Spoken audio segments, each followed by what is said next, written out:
Hello everyone, आप सभी का मोस्ट वेलकम आपके इस ऑनलाइन प्लेटफॉर्म यानी कि टेक्स्ट बुक पर।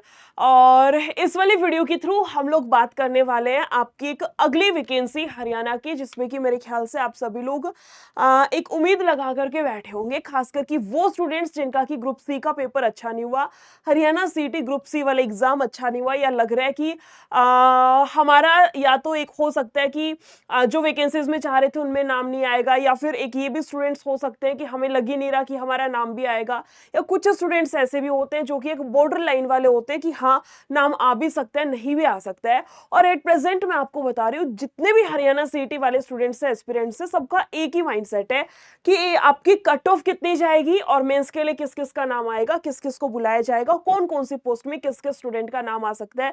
एक अप्रोक्स आइडिया बता दो, हर एक बच्चे के दिमाग में यही चीजें है ना। और मैं आपको एक बात बता देती हूँ कि कल ही आप लोगों का एक ट्वीट कह लो इसको, या फिर एक वीडियो भी आप लोगों की सर्कुलेट हुई थी, जिस वीडियो में साफ साफ बोला गया था कि आपकी जो ग्रुप डी की वैकेंसीज हैं उन पर काम करना स्टार्ट कर दिया गया है, वो प्रक्रिया आपकी स्टार्ट कर दी गई है। और जितना जल्दी आपका ग्रुप सी का पेपर कंडक्ट कराया गया था ना, जितना एज सुन एज पॉसिबल जिसको बोला जाएगा कि मैम फॉर्म फिलिंग हुई, जस्ट उसके बाद हमारा पेपर कंडक्ट करा दिया गया, सेम प्रोसेस जो है आपका ग्रुप डी में भी देखने को मिलेगा। क्योंकि आपको भी पता है जिस रफ्तार से आयोग काम कर रहा है, जितनी स्पीड से आपकी सारी चीजें हो रही है, टाइम टू टाइम, बिल्कुल जैसा एक एक्यूरेसी के साथ में जैसे एक स्टूडेंट को चाहिए था, जो इतने टाइम से हरियाणा के स्टूडेंट सोच रहे थे, जैसे ही फॉर्म फिलिंग उसके बाद आपका एग्जाम के 3 दिन के अंदर कल रात में 12 बजे आप लोगों की जो आंसर की है वो आउट हो गई। आंसर की आउट हुई 1 तारीख तक, इसमें बोला गया है 1 अगस्त तक आप लोग जो भी ऑब्जेक्शन है वो कर सकते हैं।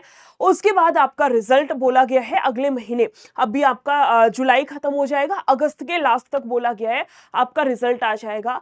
तो बहुत ज्यादा उम्मीद है कि अगले महीने यानी कि आपके अगस्त के लास्ट तक ग्रुप डी की जो वैकेंसीज है वो भी रिलीज कर दी जाएंगी। और आप सभी को पता है कि 15 से 20 हजार जो ग्रुप डी की आपकी वैकेंसीज है वो आना एक्सपेक्टेड है। तो देखो, मैं तो यही कहूंगी एज अ टीचर, बड़ी बहन जो भी है, कि जो एग्जाम आपका हो गया उस पे अब बैठ करके इतनी चर्चा करना, इतनी सारी वीडियोस देखना, मतलब ऐसे सोचते हो काश, जैसे फॉर एग्जांपल किसी बच्चे के 48 नंबर बन रखे हैं ना, वो बेचारे एस्पिरेंट इतनी सारी वीडियोस देख रहे हैं, काश किसी वीडियो में सेफ स्कोर 48 बता दे, काश किसी वीडियो में ऐसा हो कि 47-48 सेफ स्कोर बताया हो और मैं सेफ साइड में आ जाऊं।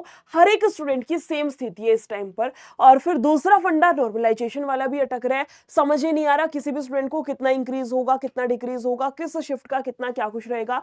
एक एक्सपेक्टेड जो है वो आपको बताया जा रहा है, बहुत सारे लोगों ने आपको बताया है, लेकिन उसके बाद भी वो चीजें एक्सपेक्टेड है, लेकिन ऑफिशियल और एक्सपेक्टेड में बहुत सारा फर्क होता है। उसके बाद भी जो दिमाग है ना, वो जो सुई है वो जाकर के उसी चीज पे अटक रही है कि पता नहीं हमारा फाइनल रिजल्ट क्या रहेगा, है ना।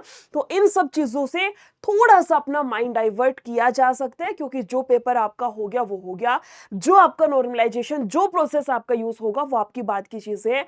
इसी दौरान जो आपकी दूसरी वैकेंसी है ग्रुप डी की, जो कि अच्छी खासी वैकेंसी है 15 से 20 हजार की, मेरे ख्याल से आपको वो नहीं छोड़नी चाहिए। और देखो, मेहनत आपने कर रखी है, हरियाणा जी की आपने सारी पढ़ रखी है, आपने अपना इंग्लिश कर रखा है, रीजनिंग कर रखा है, हिंदी कर रखा है, इंडिया जी के भी कुछ एक बच्चों ने कर रखी होगी। तो जब बेस आपका बन रखा है, जो रूटीन आपका बन रखा है, उसी को फॉलो करना है। दो चीजें आपकी यहां से रहेंगी, एक सीटी मेंस वाले स्टूडेंट जिनका ये है मेरा तो 70 है, मेरे तो 75 है, मेरे तो 85 है, सीटी मेंस वाला हो गया। और जो स्टूडेंट थोड़ा सा बॉर्डर लाइन पर है, या मैं ये कहूँ कि जिनको लगता है हमारा नाम नहीं आएगा, ग्रुप डी की वैकेंसी अभी भी आप लोगों के लिए बची हुई है, अच्छी खासी वैकेंसी से, मैंने फिर बताया है। ओवरऑल सिलेबस क्या है फिर कभी किसी और वीडियो में हम लोग देख लेंगे।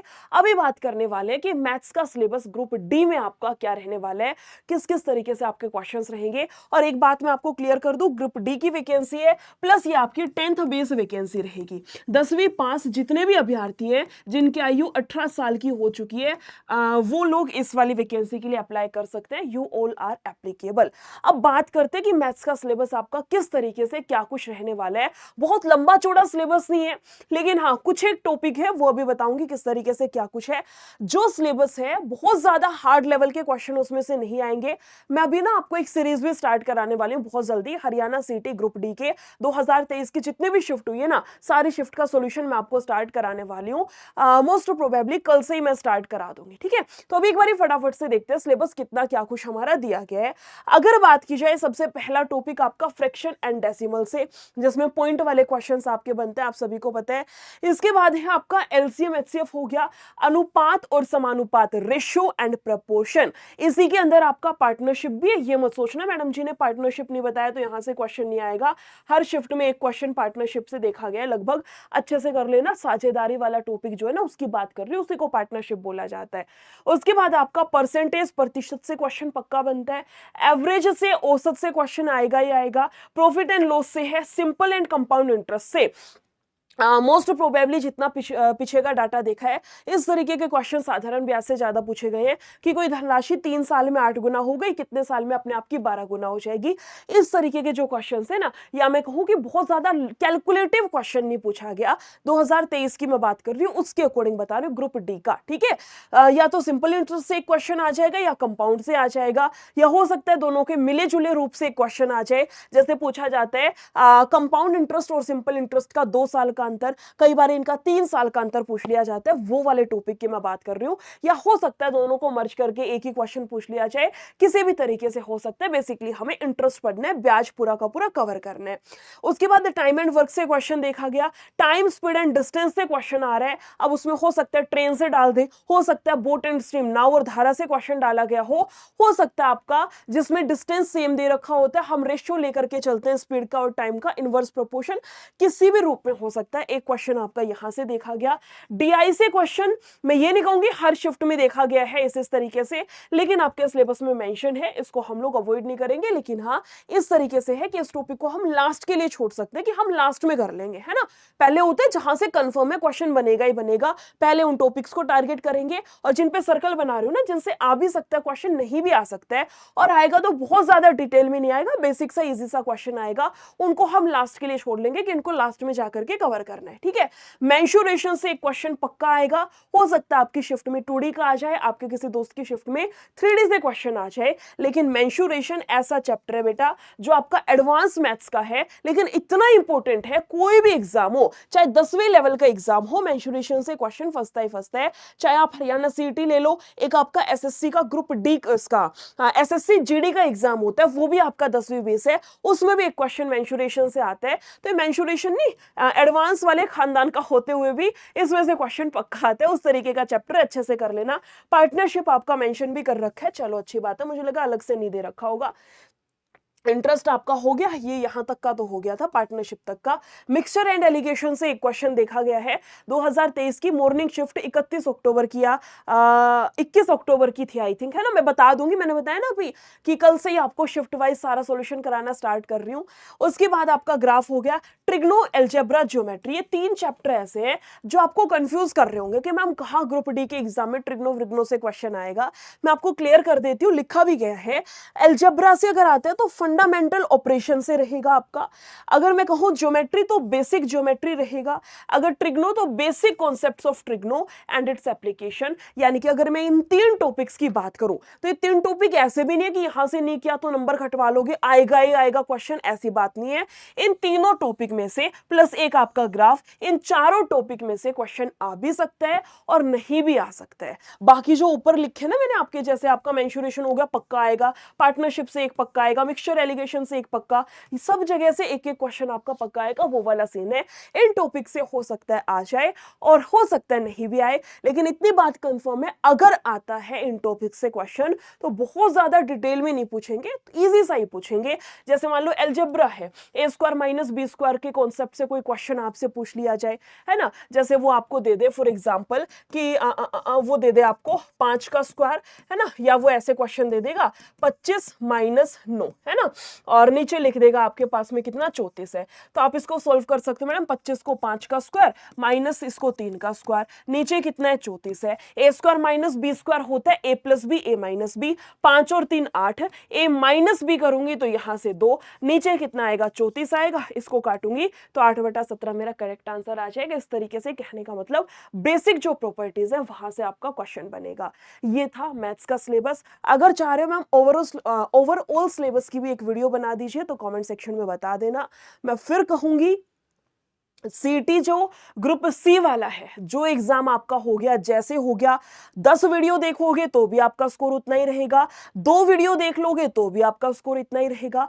वो जो आपका प्रीशियस टाइम है जिसको आप वीडियोस देख करके वेस्ट कर रहे हो कि मेरा स्कोर सेफ है कि नहीं है, सेफ स्कोर है कि नहीं, और भाई सारी चीजें आपकी एक्सपेक्टेड होती हैं। आपको भी पता है पिछली बारी का जो सीटी का एग्जाम हुआ था उसमें भी नॉर्मलाइजेशन किस तरीके से आपका किया गया था, समझ ही नहीं आया इतने सारे बच्चों को, तो है ना। तो वो सारी चीजें आपका अलग केस है। जो हो गया, बोलते नहीं जो हो गया उसको चेंज नहीं किया जा सकता, लेकिन जो फ्यूचर है, जो आने वाली चीज है, हम उसको सुधार सकते हैं।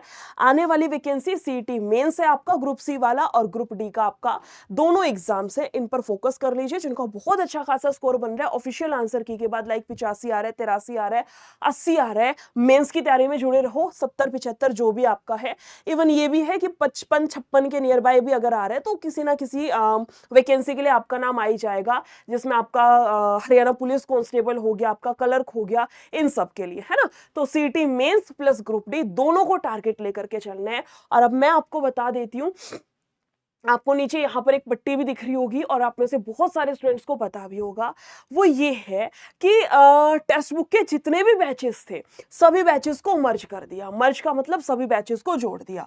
300 प्लस एग्जाम्स हैं, 300 प्लस एग्जाम्स का पूरा content, 300 plus batches, 300 plus exam के सारे बैचेस, जिसमें आपका सीटी भी है, एसएससी एमटीएस भी है, जीडी भी है, बिहार पुलिस भी है, यूपी पुलिस भी है, और इसके अलावा आपका हो गया एसएससी सीजीएल भी है, सीपीओ भी है। सारे 300 प्लस एग्जाम्स को जोड़ के एक बैच बना दिया जिसका नाम है सुपर पास। और इस सुपर पास के अंदर आपको पास प्रो फ्री मिलेगा।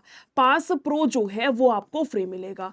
पास प्रो जो है वो फ्री मिलेगा, जिसमें आप मॉक टेस्ट लगाया करते, याद होगा, है ना, कि टेक्स्ट बुक के मॉक टेस्ट लगाने मैडम, और कुछ हो चाहिए ना हो, हरियाणा से हूँ मैं, कनेक्टेड हूँ पूरे हरियाणा के स्टूडेंट से, मुझे पता है किस तरीके से कैसे चीजें हैं। मेरे ख्याल से कोई बच्चा ऐसा नहीं होगा जिसके फोन में एप्लीकेशन ना हो या जो मॉक ना लगाता हो। तो अब प्लस पॉइंट ये है, आपको मॉक तो मिलेंगे ही मिलेंगे, प्लस आपकी क्लासेस भी इसी बैच के अंदर डाल दी, यानी कि आपका 2 in 1 कर दिया गया है, ठीक है। और अगर अभी इस वाले बैच में एनरोल कर रहे हो तो आपका रहेगा 799। 799 में आपको कैसे रहेगा, 799 आपका जाएगा मेरा कूपन कोड यूज करने से। मेरा कूपन कोड है NISHA22, निशा 22। अप्लाई कूपन के ऑप्शन में जाके यूज करना है, या तो इसी वीडियो के डिस्क्रिप्शन बॉक्स में लिंक है, लिंक के थ्रू चले जाना, अप्लाई कूपन में निशा 22 डाल देना, आपका प्राइस 799 में कन्वर्ट करवा दूंगी, उसके बाद आगे का प्रोसीड कर लेना। या फिर